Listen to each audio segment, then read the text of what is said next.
Dame Yondo vous raconte une histoire sombre. Ceci est l'histoire d'un vieil homme habitant tout seul dans sa grande maison du côté d'Obala. Alors un soir, après une très grande pluie, ce vieillard reçut une visite. Il entendit cogner à sa porte. Naturellement, il alla ouvrir.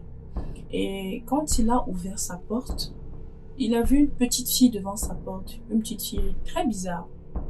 Très bizarre déjà parce que la fille était vêtue d'une grande robe de nuit, toute blanche. Elle était tressée avec du fil noir. Vous savez un peu comment on se tresse chez nous en Afrique. Elle avait des grosses tresses qui allaient jusqu'en bas des fesses. Et ces tresses-là étaient vraiment très longues, faites avec du fil noir.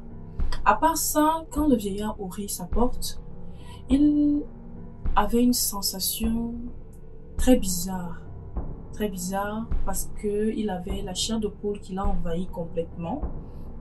Et à part la chair de poule, cette petite fille était accompagnée d'un vent très bizarre qui l'a frappé. Donc, ayant rassemblé tous ses esprits, néanmoins, il demanda à la petite fille ce qu'elle faisait là dehors, toute seule, et ce qu'elle voulait.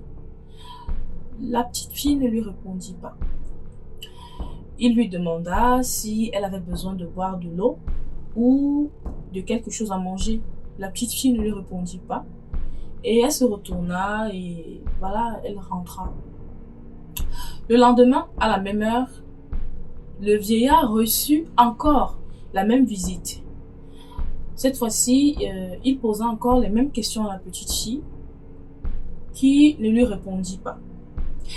Il reposa encore les questions à la petite fille, histoire de savoir si la petite fille était perdue, si la petite fille a besoin d'aide, si la petite fille a besoin de quelque chose. Mais la petite fille ne lui dit rien du tout. Alors le vieillard, un peu dépité, baissa sa tête, histoire de réfléchir. Et quand il releva sa tête, la petite fille avait disparu. Très bizarre. Il rentra chez lui, il se coucha et dormit. Le lendemain, qui était le 3e jour, la petite fille revint. Et quand elle revint cette fois-ci, le vieillard lui proposa d'entrer chez lui. Et la petite fille accepta d'entrer chez lui et de passer la nuit chez le vieillard. Voilà. Le vieillard lui fit une place et la petite fille s'endormit. Quant au vieillard, lui, il n'arrivait pas du tout à trouver le sommeil. Voilà. Du coup, il se leva et voilà, il alla allumer sa radio, histoire d'écouter les nouvelles à la radio. Et donc, pendant qu'il écoutait, le journaliste annonça aux personnes de la ville d'Obala de faire attention. Parce que voilà, il y avait une petite fille qui se baladait de maison en maison. Et une fois que vous l'invitez chez vous pour passer la nuit, voilà, une fois que vous l'invitez chez vous, elle commettait des meurtres. Voilà. Le vieillard, se rappelant qu'il avait laissé entrer une petite fille qui correspondait exactement à la description donnée par le journaliste à la radio, se retourna pour aller voir si la petite fille était encore endormie. Malheureusement pour lui, quand il se tourna, il trouva la petite fille tenue debout derrière lui, voilà, et elle était là avec sa robe blanche et les yeux tout rouges. Et elle a commencé à lui tendre son bras de cette façon-là, voilà. Et quand elle a tendu son bras comme ça, il y a un vent qui est sorti et qui a étranglé le vieillard. Le vieillard est décédé. La légende raconte que si vous allez passer la nuit dans la ville d'Obala, il ne faut surtout pas penser à la petite fille. Parce que si vous pensez à la petite fille, elle reviendra vous hanter la maison où vous dormez pour toujours et vous tuera du coup de vent qui l'accompagne. Dame Jondor vous raconte une histoire gore. En 1946, dans la ville de Berlin, tout en ruine évidemment, une jeune femme rencontre un aveugle tâtonnant dans la rue. L'aveugle s'adresse à la jeune dame en lui demandant de l'aider à acheminer une lettre à une adresse qu'il lui donne, bien sûr.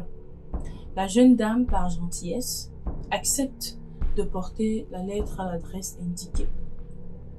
Alors la jeune dame se met en route. Pendant qu'elle est en train d'avancer, au tournant d'une rue, l'aveugle, elle se retourne et constate que l'aveugle est en train de courir. C'est-à-dire qu'il rebrousse chemin, il court, il s'enfuit. Et là, la jeune dame trouve le comportement de cet aveugle très suspect. Elle a fait demi-tour et elle est allée voir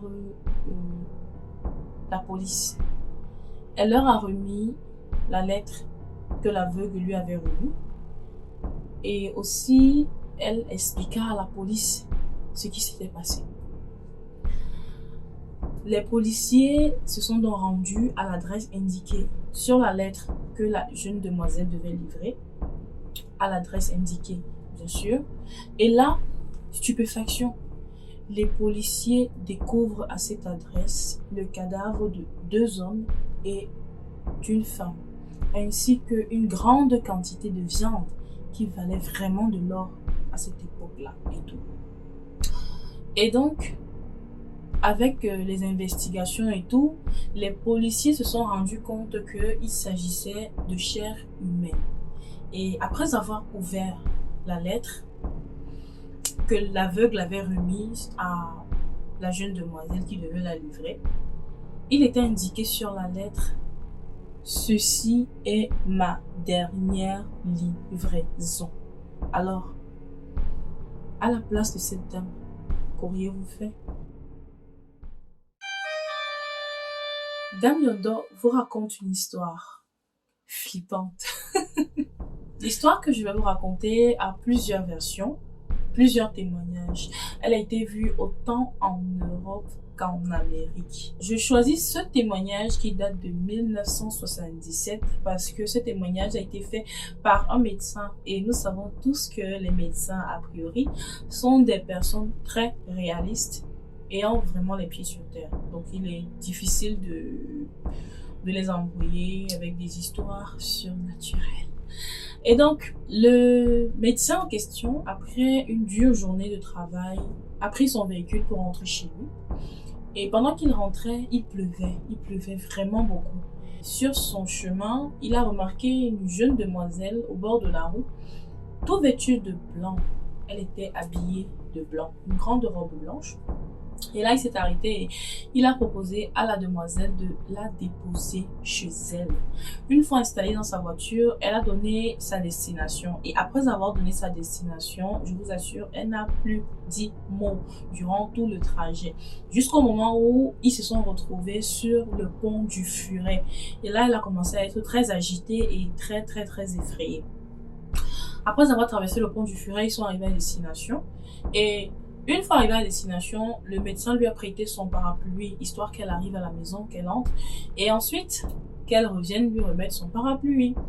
Et il a attendu pendant un moment, voyant que la jeune demoiselle ne revenait pas à lui. Il est descendu, il allait sonner à la maison. Et quand il a sonné, c'est un couple qui est sorti. Et il a expliqué la situation au couple. Le couple était très ému et ils ont commencé à pleurer et lui a expliqué que voilà, en fait, il s'agit de leur jeune fille qui est décédée il y a de cela des années sur le pont du Furet après un accident de moto. Alors, dites-moi en commentaire, si c'était vous le médecin, comment auriez-vous réagi? Dame Yondo vous raconte une histoire sanglante. Alors l'histoire que je vais vous raconter, c'est l'histoire d'une vieille dame très riche qui habitait toute seule. Et un soir, elle est rentrée dans sa cuisine et elle a trouvé une boîte de jus. Cette boîte de jus là, spécialement, c'était un jeu de puzzle. Et comme elle adorait le puzzle, elle a pris la boîte, elle l'a emmenée dans son salon et elle a commencé à assembler les pièces du puzzle étant assise dans son salon.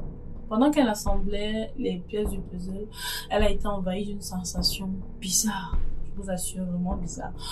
Et elle a commencé aussi à reconnaître les pièces du puzzle, c'est-à-dire elle a reconnu le salon dans lequel elle était assise et ensuite elle a reconnu la télévision, sa télévision. Voilà. Au fur et à mesure qu'elle assemblait le puzzle, ça devenait vraiment bizarre parce qu'elle reconnaissait tout son environnement. Voilà. Et 3 semaines plus tard, ce sont les voisins qui ont appelé les autorités parce que voilà, il y avait une odeur horrible qui émanait de la maison de la vieille dame. Et là, des policiers sont venus, ils ont ouvert la maison et ils ont découvert le corps de la dame mutilé et décapité dans son salon. Voilà. Et les policiers ont découvert le puzzle posé sur la table et la dernière image de ce puzzle, c'était la dame assise de face, se faisant étrangler par une boule. Alors, aimez-vous encore les puzzles? Dame Yondor vous raconte une histoire macabre. L'histoire d'aujourd'hui, il s'agit d'une jeune dame d'environ 30 ans à peine qui venait de perdre son mari. Étant tellement attristée par la mort de son mari, elle se rendit au cimetière pour aller pleurer sur la tombe de son mari. Une fois arrivée là-bas, c'était en soirée. Il n'y avait personne, ni même le gardien. Une fois sur la tombe de son mari, elle a été envahie d'une très grande tristesse. Elle a pleuré, pratiquement toutes les larmes de son corps. Et pendant qu'elle était en train de pleurer, elle a senti comme une présence derrière elle. Et là, elle se retourne, qu'est-ce qu'elle voit? 2 gros molosses, 2 gros chiens. Des chiens énormes derrière elle et tout. Prise de peur, elle s'est levée, elle a commencé à courir pour sauver sa vie. Et les chiens aussi ne la lâchaient pas, vu qu'elle sentait même leur souffle au niveau de ses mollets et tout et tout. Donc du coup, elle a couru. Et elle est sortie du cimetière. Quand elle sort du cimetière, elle prend son courage à 2 mains, elle s'arrête. Et elle se retourne pour voir si les chiens continuent de la suivre. Mais elle se rend compte que les chiens ont disparu. Il n'y avait plus de chiens, rien et tout. Elle est rentrée chez elle et le lendemain, elle est revenue au cimetière. Mais là, en fin de journée, plus dans la nuit, en fin de journée, et elle a rencontré le gardien du cimetière. Le gardien du cimetière, elle lui a expliqué, voilà, à lui, ce qu'elle a vécu la veille dans ce cimetière-là. Et le gardien de lui dire qu'il n'y a pas de chien dans ce cimetière, qu'il est gardien là depuis des années et des années. Il n'y a jamais eu de chien. Mais que, voilà, il y a une légende urbaine qui raconte que quand tu as perdu quelqu'un de très cher et que tu viens pleurer sur sa tombe, toutes les larmes de ton corps, cette personne-là revient pour te tuer. Ou alors envoie ces chiens-là pour te tuer, afin que tu puisses aller le retrouver là où il est et que tu ne sois plus triste. Voilà, c'est ce que le gardien a expliqué à la dame. Voilà. Donc, dites-moi, est-ce que vous y croyez à cette légende urbaine? Dame Yondor vous raconte une histoire de dingue. Alors, il s'agit ici de l'histoire de 2 jeunes demoiselles, 2 jeunes filles qui habitent ensemble dans la même chambre dans un campus. Voilà, alors un matin à 9h, l'une d'elles se lève. Voilà, elle se rappelle qu'elle a oublié de rendre un bouquin qu'elle avait emprunté à la bibliothèque. Et voilà, la date pour le remettre était déjà là. Du coup, elle va demander à son amie de l'accompagner à la bibliothèque pour pouvoir rendre le livre. Mais sa colocataire va lui dire qu'elle est fatiguée, qu'elle voudrait dormir parce que le lendemain, elle a des examens. Sa colocataire va la laisser coucher et partir. Mais avant de partir, son amie va lui demander d'éteindre la lumière parce que voilà, elle est fatiguée, elle voudrait dormir un peu. Elle va éteindre la lumière, elle va partir pour la bibliothèque. En chemin, elle rencontre un de ses amis avec lequel ils vont se mettre à discuter de tout et de rien et tout. Les jeunes, vous savez comme c'est les jeunes, ils vont discuter de tout et de rien. Et là, elle va se rendre compte qu'elle a oublié en fait de prendre le bouquin pour lequel elle était sortie. Elle va dire à son amie de l'attendre. Elle va aller rapidement prendre le livre dans la chambre et revenir. Elle va donc dans la chambre, connaissant exactement l'emplacement du livre. Et vu qu'il faisait noir et sachant que sa colocataire lui a dit qu'elle voulait dormir, qu'elle était fatiguée, Elle ne va pas allumer la lumière. Elle va aller directement là où le livre est. Elle va récupérer le livre et ressortir. Quand elle va ressortir, elle va retrouver son ami, ils vont aller manger et tout. Ensuite, elle va revenir dans la chambre. Quand elle revient, déjà devant le dortoir, elle remarque qu'il y a une armée de policiers et une ambulance. Quand elle arrive, elle entre dans la chambre. On l'arrête directement, on lui met les menottes. Et en sortant, elle jette un coup d'œil dans la pièce. Elle constate que sa colocataire est couchée, baignant dans son sang dans le lit. Dans le lit, il y a sa colocataire qui baigne dans son sang. Et sur le miroir, il est écrit: est-ce que tu es contente de n'avoir pas allumé la lumière tout à l'heure quand tu es revenue? Elle n'est pas dingue cette histoire.